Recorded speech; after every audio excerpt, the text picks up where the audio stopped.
मालासेरी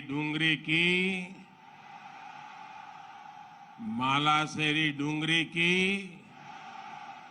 साड़ू माता की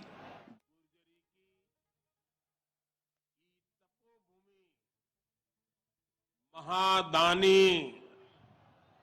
बगड़ावत सुरवीरारी कर्मभूमि और देवनारायण भगवान री जन्मभूमि मालासेरी डूंगरी ने मारो प्रणाम।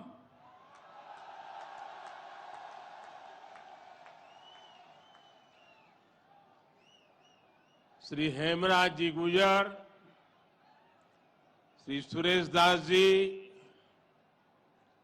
दीपक पाटिल जी, राम प्रसाद दाबाई जी, अर्जुन मेघवाल जी, सुभाष बहेड़िया जी और देश भर से पधारे मेरे प्यारे भाई और बहनों,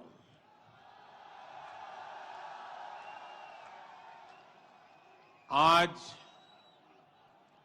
इस पावन अवसर पर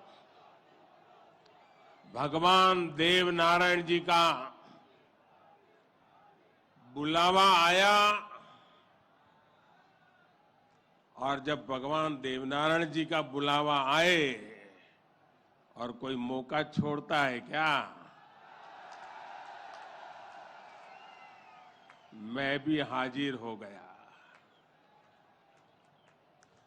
और आप याद रखिए, ये कोई प्रधानमंत्री यहां नहीं आया है।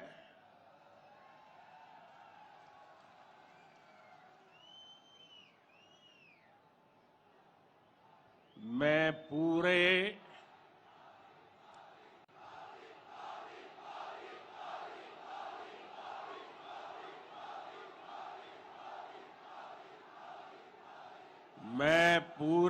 भक्ति भाव से आप ही की तरह एक यात्री के रूप में आशीर्वाद लेने आया हूं।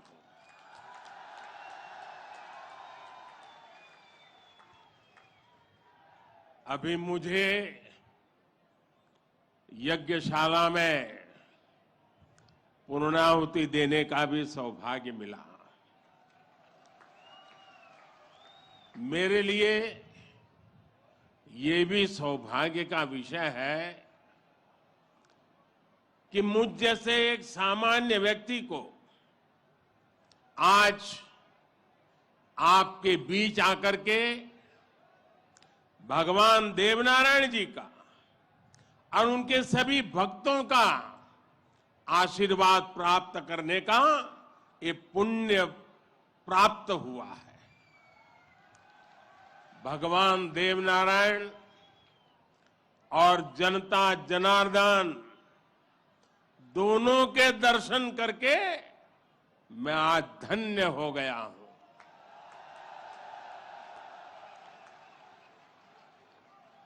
देश भर से यहां पधारे सभी श्रद्धालुओं की भांति मैं भगवान देवनारायण से अनवरत राष्ट्र सेवा के लिए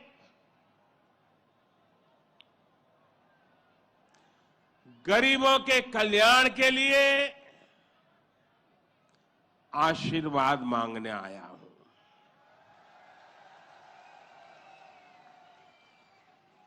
साथियों, ये भगवान देवनारायण का 1111वां अवतरण दिवस है। सप्ताह भर से यहां इससे जुड़े समारोह चल रहे हैं। जितना बड़ा ये अवसर है, उतनी ही भव्यता, उतनी दिव्यता, उतनी ही बड़ी भागीदारी गुर्जर समाज ने सुनिश्चित की है। इसके लिए मैं आप सभी को बधाई देता हूं। समाज के प्रत्येक व्यक्ति के प्रयास की सराहना करता हूं। भाइयों और बहनों, भारत के हम लोग हजारों वर्षों पुराने अपने इतिहास, अपनी सभ्यता, अपनी संस्कृति पर गर्व करते हैं। दुनिया की अनेक सभ्यताएं समय के साथ समाप्त हो गई। परिवर्तनों के साथ खुद को ढाल नहीं पाई। भारत को भी भौगोलिक, सांस्कृतिक, सामाजिक और वैचारिक रूप से तोड़ने के बहुत प्रयास हुए, लेकिन भारत को कोई भी ताकत समाप्त नहीं कर पाई। भारत सिर्फ एक भूभाग नहीं है, बल्कि हमारी सभ्यता की, संस्कृति की, सद्भावना की, संभावना की एक अभिव्यक्ति है। इसलिए आज भारत अपने वैभवशाली भविष्य की नींव रख रहा है। और जानते हैं, इसके पीछे सबसे बड़ी प्रेरणा, सबसे बड़ी शक्ति क्या है? किसकी शक्ति से, किसके आशीर्वाद से? भारत अटल है, अजर है, अमर है। मेरे प्यारे भाइयों और बहनों, ये शक्ति हमारे समाज की शक्ति है। देश के कोटि कोटि जनों की शक्ति है। भारत की हजारों वर्षों की यात्रा में समाज शक्ति की बहुत बड़ी भूमिका रही है। हमारा ये सौभाग्य रहा है कि हर महत्वपूर्ण काल में हमारे समाज के भीतर से ही एक ऐसी ऊर्जा निकलती है जिसका प्रकाश सबको दिशा दिखाता है, सबका कल्याण करता है। भगवान देवनारायण भी ऐसे ही ऊर्जा पुंज थे, अवतार थे, जिन्होंने अत्याचारियों से हमारे जीवन और हमारी संस्कृति की रक्षा की। देह रूप में मात्र 31 वर्ष की आयु बिताकर जनमानस में अमर हो जाना सर्वसिद्ध अवतार के लिए ही संभव है। उन्होंने समाज में फैली बुराइयों को दूर करने का साहस किया, समाज को एकजुट किया, समरसता के भाव को फैलाया। भगवान देवनारायण ने समाज के विभिन्न वर्गों को साथ जोड़कर आदर्श व्यवस्था कायम करने की दिशा में काम किया। यही कारण है कि भगवान देवनारायण के प्रति समाज के हर वर्ग में श्रद्धा है, आस्था है।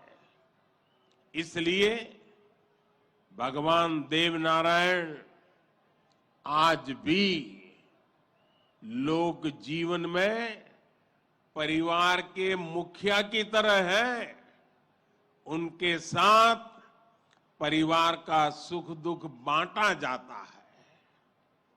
भाई और बहनों, भगवान देवनारायण ने हमेशा सेवा और जन कल्याण को सर्वोच्चता दी। यही सीख, यही प्रेरणा लेकर हर श्रद्धालु यहां से जाता है। जिस परिवार से वे आते थे, वहां उनके लिए कोई कमी नहीं थी, लेकिन सुख सुविधा के बजाय उन्होंने सेवा और जन कल्याण का कठिन मार्ग चुना। अपनी ऊर्जा का उपयोग भी उन्होंने प्राणी मात्र के कल्याण के लिए किया। भाई और बहनों, भला जी भला, देव भला।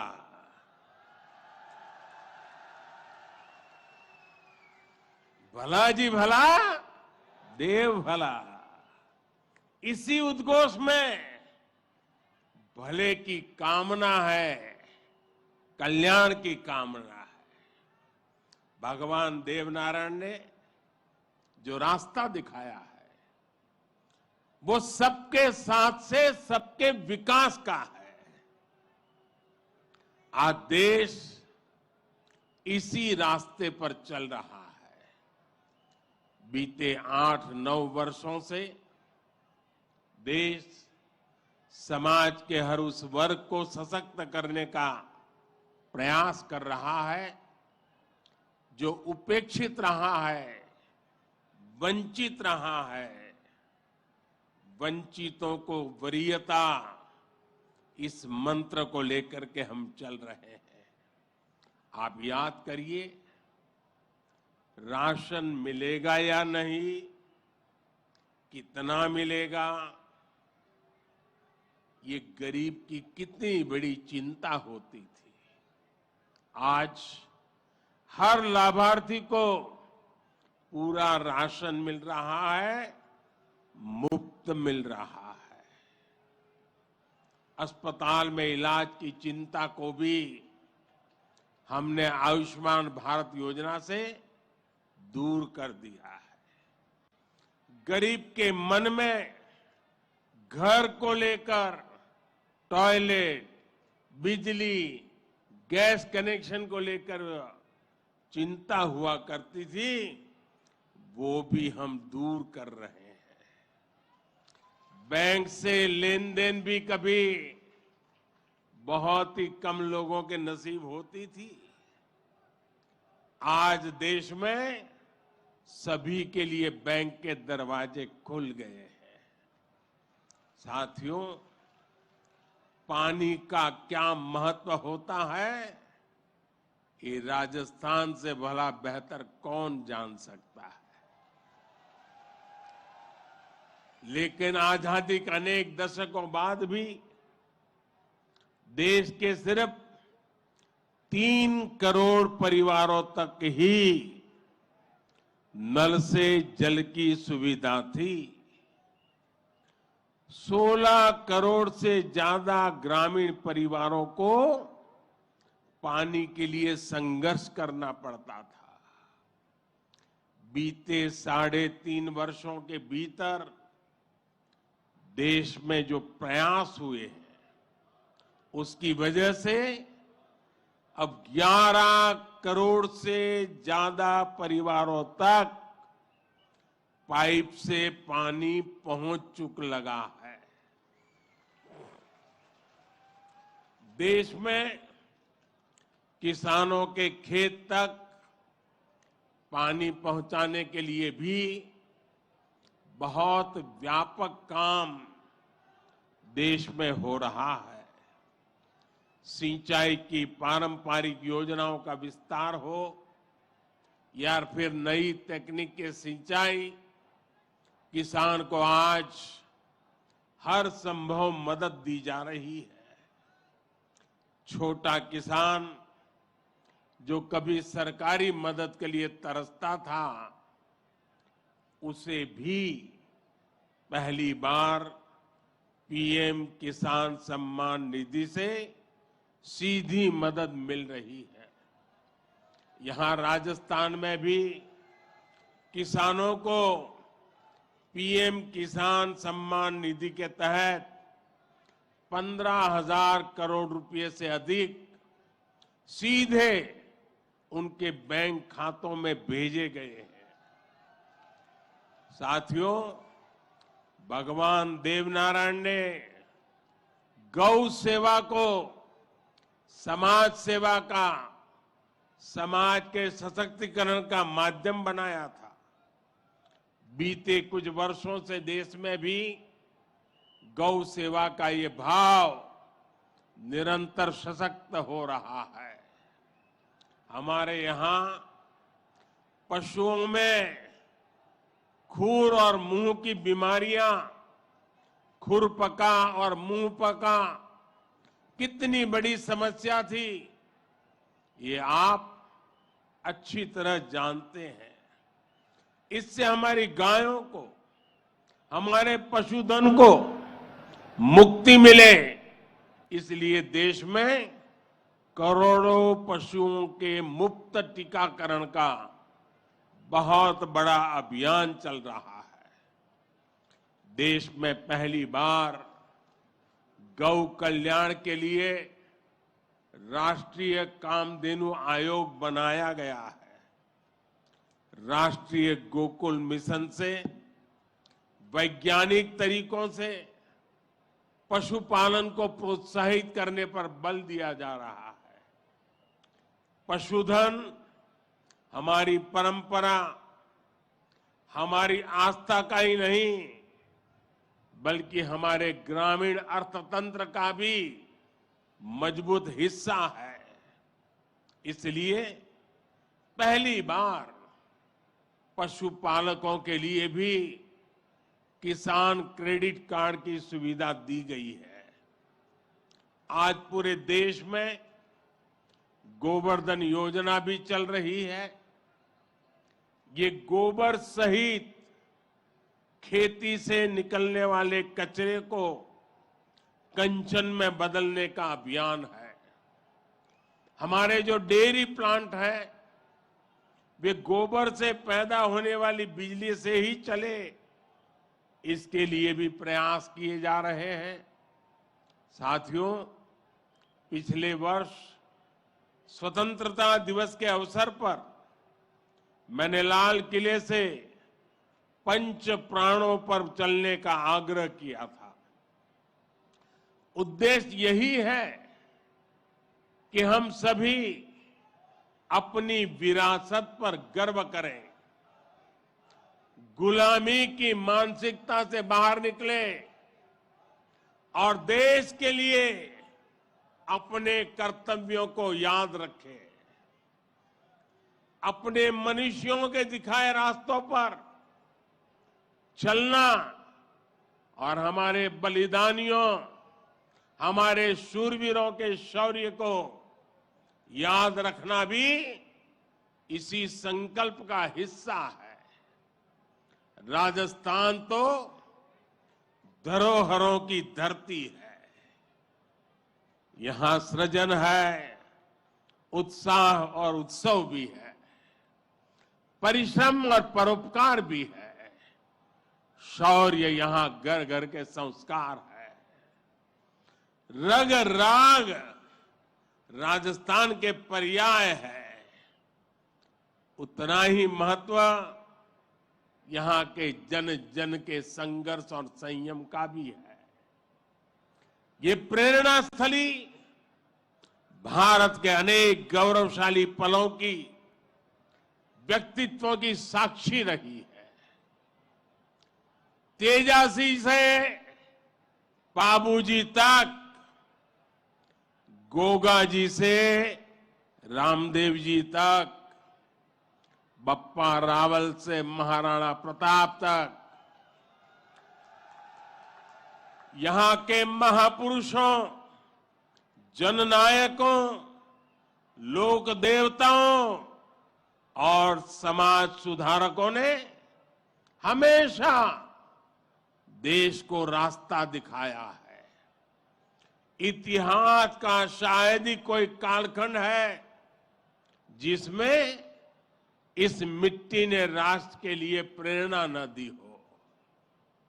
इसमें भी गुर्जर समाज शौर्य, पराक्रम और देशभक्ति का पर्याय रहा है। राष्ट्र रक्षा हो या फिर संस्कृति की रक्षा, गुर्जर समाज ने हर कालखंड में प्रहरी की भूमिका निभाई है। क्रांतिवीर भूप सिंह गुर्जर, जिन्हें विजय सिंह पथिक के नाम से जाना जाता है, उनके नेतृत्व में बिजोलिया का किसान आंदोलन आजादी की लड़ाई में एक बड़ी प्रेरणा था। कोतवाल धन सिंह जी और जोगराज सिंह जी ऐसे अनेक योद्धा रहे हैं जिन्होंने देश के लिए अपना जीवन दे दिया। यही नहीं, राम प्यारी गुर्जर, पन्ना धाय जैसी नारी शक्ति की ऐसी महान प्रेरणाएं भी हमें हर पल प्रेरित करती है। ये दिखाता है कि गुर्जर समाज की बहनों ने, गुर्जर समाज की बेटियों ने कितना बड़ा योगदान देश और संस्कृति की सेवा में दिया है। और ये परंपरा आज भी निरंतर समृद्ध हो रही है।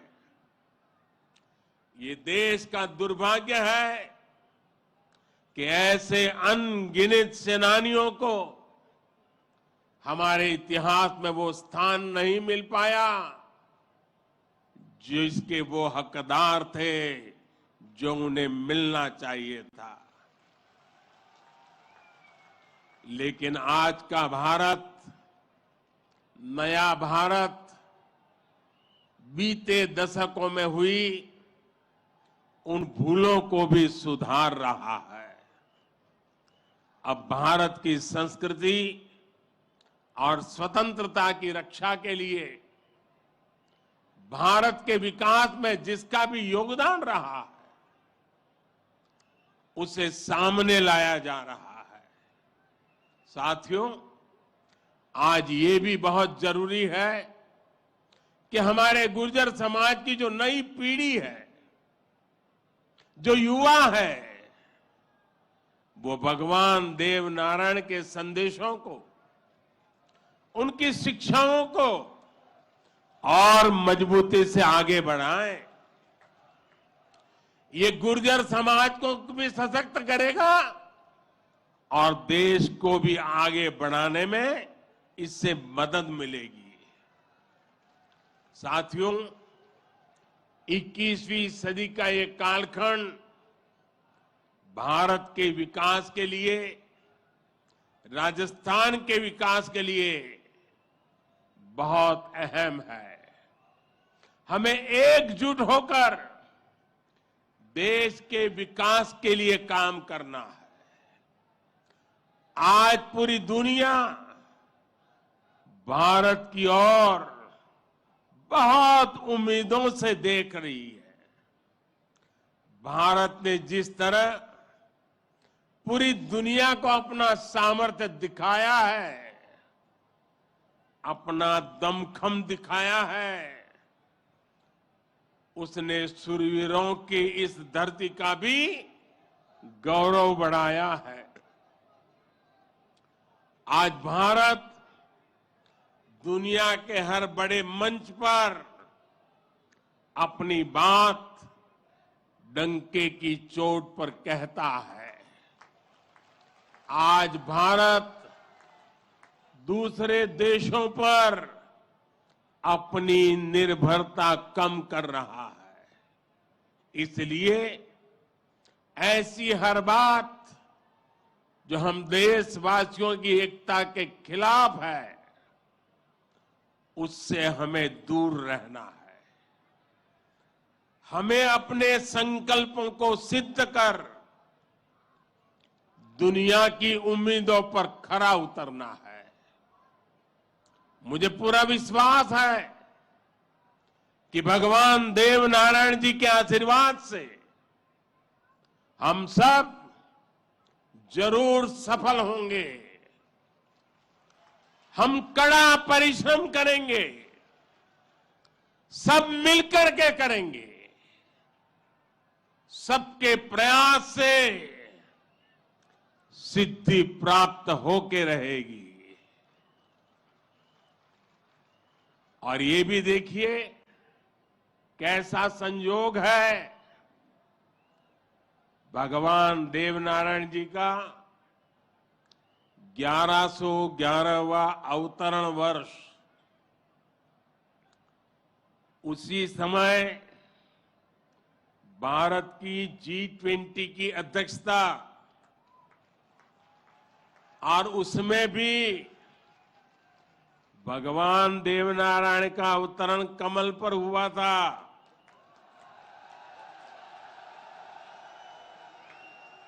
और G20 का जो लोगो है, उसमें भी कमल के ऊपर पूरी पृथ्वी को बिठाया है। ये भी बड़ा संयोग है। और हम तो वो लोग हैं जो पैदाइशी कमल के साथ हुई है।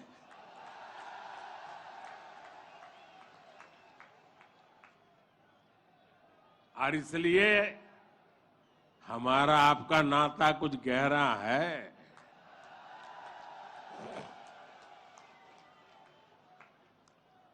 लेकिन मैं पूज्य संतों को प्रणाम करता हूं। इतनी बड़ी तादाद में यहां आशीर्वाद देने आए हैं। मैं समाज का भी हृदय से आभार व्यक्त करता हूं कि एक भक्त के रूप में मुझे आज यहां बुलाया, भक्ति भाव से बुलाया। ये सरकारी कार्यक्रम नहीं है, पूरी तरह समाज की शक्ति, समाज की भक्ति, उसी ने मुझे प्रेरित किया और मैं आपके बीच पहुंच गया। मेरी आप सबको अनेक अनेक शुभकामनाएं हैं। जय देव दरबार, जय देव दरबार, जय देव दरबार।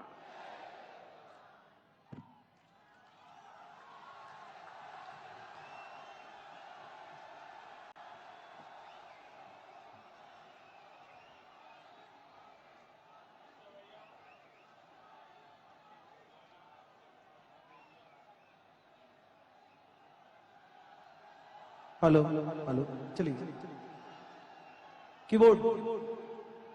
मैं प्रधानमंत्री जी के समक्ष आप सभी लोग ताली बजा के एक बार भारत माता की। अब के बरस तुझे धरती की रानी कर देंगे, अब के बरस।